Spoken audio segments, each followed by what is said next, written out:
Hola una vez más. Hoy quería hablar de un tema que es fundamental porque, porque es el que divide, es como una especie de frontera que separa a los regímenes liberales de los regímenes socialistas, que son, en realidad son dos asuntos, es la separación de poderes y sobre todo los derechos humanos. Como ya dije la semana pasada, eh, en la democracia burguesa se caracteriza porque es el gobierno de la mayoría con el respeto de la minoría. Pero eso del respeto de la minoría, ¿qué es? No queda definido exactamente qué es eso del respeto, qué es lo que hay que respetar. Pues la respuesta es muy sencilla. Lo que hay que respetar son los derechos humanos. Es decir, en un régimen liberal, en una democracia burguesa, gobierna la mayoría, pero lo hace respetando los derechos humanos de las minorías, los disidentes y los opositores. Y siempre hay un poder judicial independiente que es el que se encarga de velar para que esto se cumpla. De tal modo que podemos decir que si en un régimen no hay separación de poderes, o no hay respeto de los derechos, o el que manda no respeta los derechos humanos del opositor, entonces no estamos ante una democracia. Creo que a partir de ahora convendría dejar de decir democracia burguesa o democracia marxista, porque en realidad es que la democracia marxista es una estafa.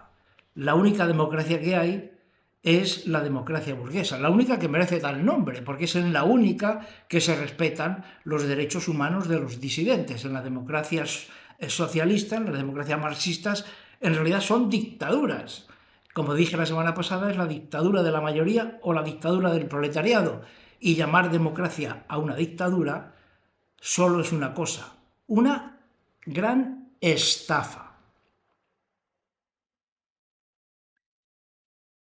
Y del mismo modo que la separación de poderes y el respeto de los derechos humanos de la minoría es condición sine qua non para que haya democracia burguesa o democracia, para que haya un régimen socialista no puede haber ni separación de poderes ni respeto de los derechos humanos. Son dos condiciones sine qua non. Por esto digo que los derechos humanos y la separación de poderes son como una especie de frontera que separa un tipo de regímenes de los otros.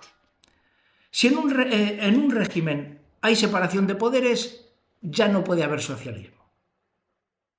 Si en un régimen hay derechos humanos, ya no puede haber socialismo. Y la explicación de esto es muy sencillo. Como ya dije en el primer vídeo, el socialismo significa la búsqueda del bien común. Y esto significa que todos los resortes del poder, todos los organismos del Estado, tienen que buscar el bien común y que todos los ciudadanos, todos sus derechos, tienen que quedar supeditados al bien común. En un régimen liberal, los derechos humanos son inalienables, nadie los puede pisotear. En un régimen socialista, los derechos humanos siempre se pueden pisotear, siempre se pueden soslayar. En un régimen socialista, por contra, los derechos humanos no se tienen, no hay obligación de respetarlos, porque siempre quedan supeditados al interés del bien común. Y por lo mismo, como todos los organismos del Estado tienen que quedar supeditados al interés del bien común, la justicia, los jueces, no tienen que defender la justicia, tienen que defender el bien común.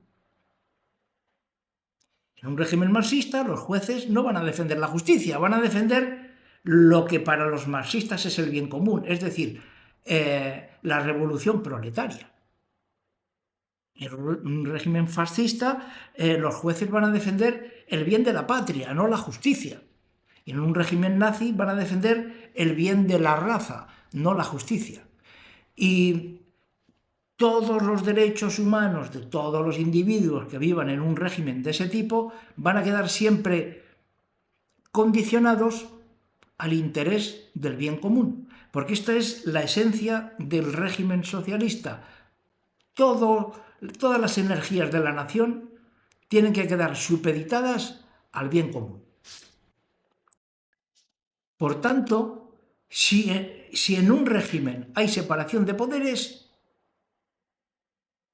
es decir, si la justicia defiende la justicia y no el bien común, ya no es un régimen socialista. Y si en un régimen hay derechos humanos, es decir, hay derechos que el ciudadano tiene y que el bien común no se pueden pisotear en nombre del bien común, entonces ya no hay socialismo. Por tanto, los derechos humanos y la separación de poderes son la frontera que divide a los regímenes liberales de los regímenes socialistas. En los regímenes liberales, que haya separación de poderes y derechos humanos de los disidentes, sobre todo porque el que manda pues ya se cuida a él de que se cumplan sus derechos, ¿no? Es condición sine qua non. Y del mismo modo, en un régimen socialista, el que no haya separación de poderes, es decir, que haya un régimen totalitario. No puede haber socialismo si el régimen no es totalitario. Y del mismo modo que no haya derechos humanos es condición sine qua non. Por todo esto, es obvio que no es ninguna casualidad que la Declaración Universal de los Derechos Humanos la hicieran los liberales y no los socialistas. Es que es de cajón, porque en el socialismo, me da igual que sea fascismo, nazismo o marxismo, los derechos humanos no pueden existir. Esto no significa que estos regímenes sean tiranías donde a la gente la maltraten y la vayan dando latigazos por la calle. No, hay unas leyes. Por ejemplo, en los regímenes fascistas, que siempre son los regímenes más... es el socialismo más amable, pues hay unas leyes y la justicia tiene que cumplir unas leyes. Pero si la patria lo necesita, todas esas leyes que defiendan a los ciudadanos se van a abolir sin ningún tipo de problema.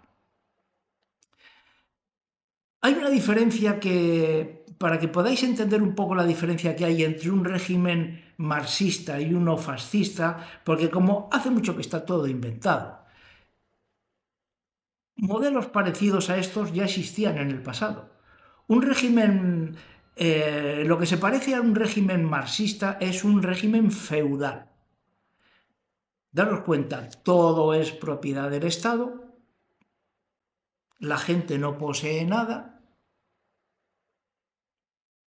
el Estado exige obediencia absoluta, desde el Estado te planifican la vida y la economía, prácticamente eres un esclavo del Estado, y a cambio el Estado ofrece seguridad y trabajo. El régimen fascista se parece más a una monarquía absoluta.